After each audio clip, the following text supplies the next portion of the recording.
South India ఈరోజు బోధన్ కాపు సంఘం సభకు విచ్చేసినటువంటి బోధన్ నుంచి వచ్చిన గ్రామ ప్రజలకి, అలానే మహాసభ రాష్ట్ర అధ్యక్షులు ఆనంద్ గారికి, కెంకాజాబ్ రాష్ట్ర అధ్యక్షులు దేవన్న గారికి, కాపే రైతు రైతే రాజు, ఈ యొక్క తెలంగాణలో రాజ్యాధికారం వైపు ఈ కాపే వెళ్ళాలి, ఈ రాజ్యాధికారం మనం చేపట్టాలి.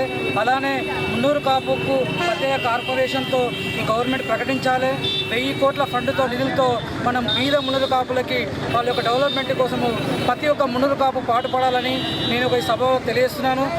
ఇంతమంది రాష్ట్రంలో ఉన్న గొప్ప మున్నూరు కాపు నాయకులు ఒక వేదిక మీద తీసుకురావడం అనేది చాలా గొప్ప విషయం.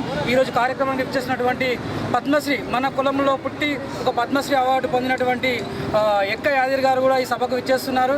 అది మనం చాలా గొప్ప రుణంగా భావించాలి. అందరూ సహకరించి మనం మున్నూరు కాపులని ఒక తాటికి తీసుకొచ్చినటువంటి సంతోషన్న గారికి నా యొక్క కృతజ్ఞతలు.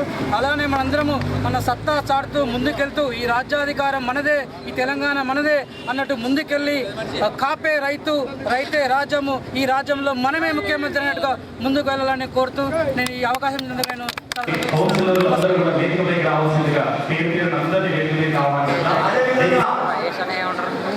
చెప్పిన